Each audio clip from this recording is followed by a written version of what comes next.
Good morning, my name is Jasmine. This is the Collaboration and Leadership Reflection video transcript from Capella University, FlexPath 4010, Leading an Interprofessional Practice.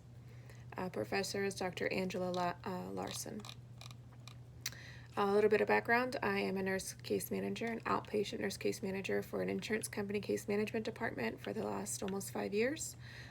Used to work in a office setting with employed physician groups to monitor their patients on an outpatient basis post-discharge, and also provide ongoing care to help manage their disease management and provide education and support. I would facilitate patient care conferences to discuss recent admissions, discharges, ER visits, and identify barriers and create a plan of care with the team to help avoid further complications for the patients. Now I work virtually for contracted physician groups, and I follow their patients virtually on an outpatient basis, provide the same care. I just do it virtually, and then I meet with the physicians and their team and our interdisciplinary team to, again, facilitate safe discharge planning and provide support for those patients. During this video, I plan to reflect on interprofessional collaborative experience, examine what happened during collaboration, and discuss ways in which it was successful and unsuccessful in achieving desired outcomes. Identify how poor collaboration can then result in inefficient management of human and financial resources, citing supporting evidence from the literature. Identify best practice leadership strategies from the literature that would improve an interdisciplinary team's ability to achieve its goals, citing at least one author from the literature. Identify best practice for interprofessional collaboration that would improve an interdisciplinary team's ability to achieve its goals, citing at least one author from the literature. Communicate in a professional manner. Cite 3 professional scholarly resources to support this video. First, let me again provide some background about this specific scenario. As a registered nurse in my current position as an outpatient case manager, I am responsible for assisting my patients in safe discharge planning and advocating for their needs. In this scenario, I had a patient with several readmissions this year, back and forth from different skilled rehabilitation facilities and the hospital. This last discharge, she and her family decided she would return to her own home, and I had been assigned her case. I contacted the patient within 24 hours of discharge, and I knew right away that she was high risk for readmission. She lives alone and is bedbound, wheelchair dependent, and unable to transfer or ambulate without assistance. Her son lived several hours away, and he did set up private care to aid the patient, but it was not 24 hours a day care, and they refused to be placed into another inpatient facility. The hospital did set up and order a home health agency to provide nursing and therapy, but again, those services are also limited in the care and time they could provide to the patient. The patient had other debilitating conditions that only complicated her situation, such as diabetes, stage 3 chronic kidney disease, and obesity. The patient did have a daughter in her HIPAA records. She and the patient's son are her only family, but they did not see eye to eye in her plan of care. As the patient stated to me, "My daughter thinks I should be on hospice and just wants me to die." The patients during my assessment had complaints of shortness of breath. I could auscultate through the phone the crackles in her breath sounds. The private caregivers were able to tell me that her O2 sats were stable, above 93%, but they are not able to assess the patient as they're not licensed professionals. So I contacted the patient's primary care physician, notified them of her complaint and finding, and they requested a chest x-ray. But as I stated, the member is bedbound, can only transfer via Hoyer lift, and requires medical transport. So I found a mobile imaging company that serviced her area and agreed to perform a stat in-home mobile chest x-ray once they received the physician's order. I also set the patient up with a wheelchair lift vehicle transportation service that was covered under her insurance plan to see her primary care provider just 2 short days later, that Friday. I then coordinated with the home health company to arrange that the physical therapist be there prior to her trip to train or aid the caregiver in a safe transfer from bed to wheelchair. A social worker was also consulted to assess the patient's financial situation, offer assistance and resources, since they were paying a costly amount of out-of-pocket for private duty care. As it turned out, the chest x-ray resulted in a bilateral pleural effusion, and we were able to get her set up with an outpatient thoracentesis to avoid a costly unnecessary readmission. The patient and the family were very grateful. She made it safely to her hospital follow-up with her primary care provider, where they discussed goals of care.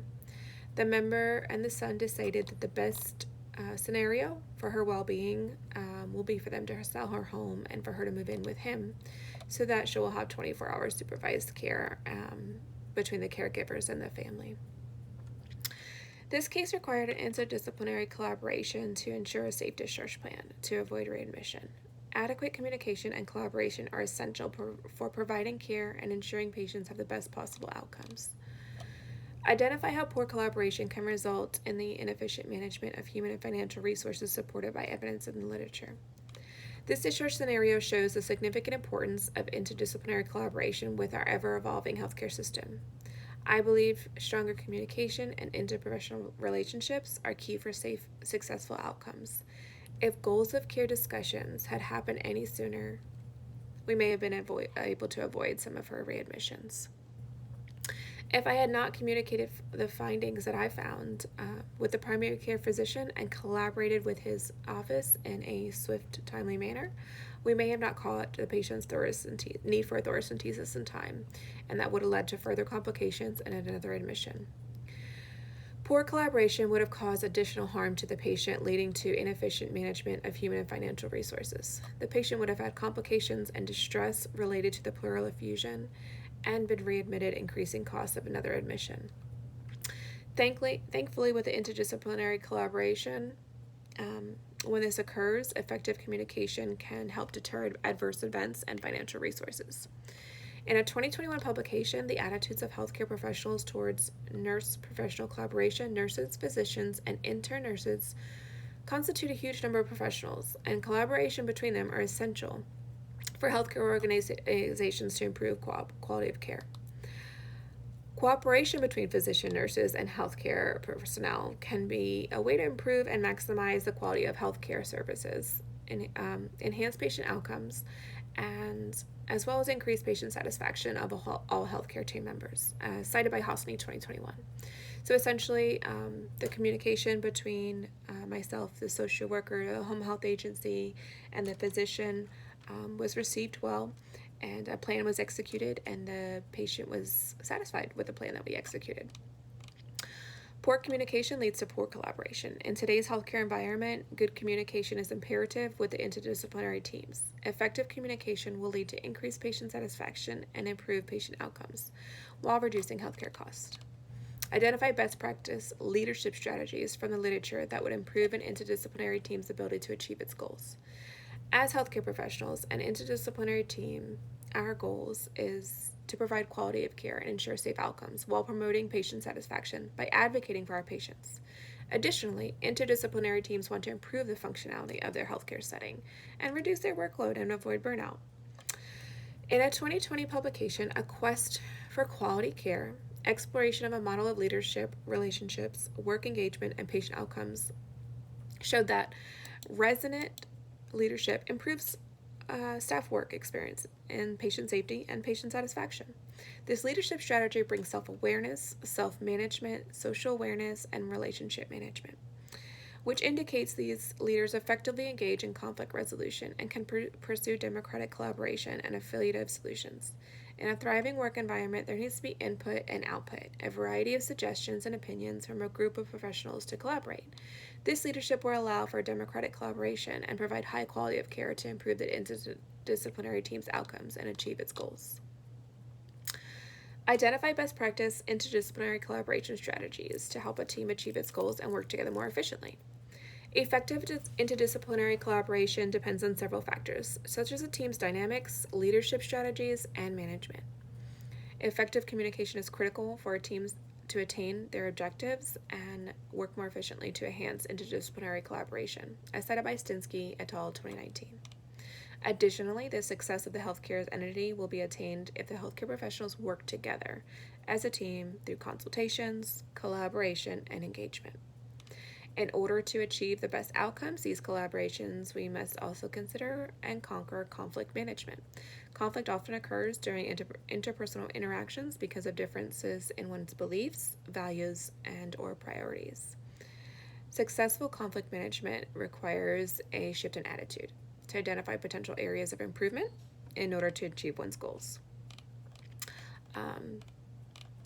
In conclusion, and upon a reflection of this patient's experience and this assignment, I can honestly say that I enjoyed my time in researching this topic. I've gained additional knowledge and leadership strategies that I plan on utilizing in the future and within my current role. I have appreciation of my fellow teammates and a better understanding of the role in its entirety.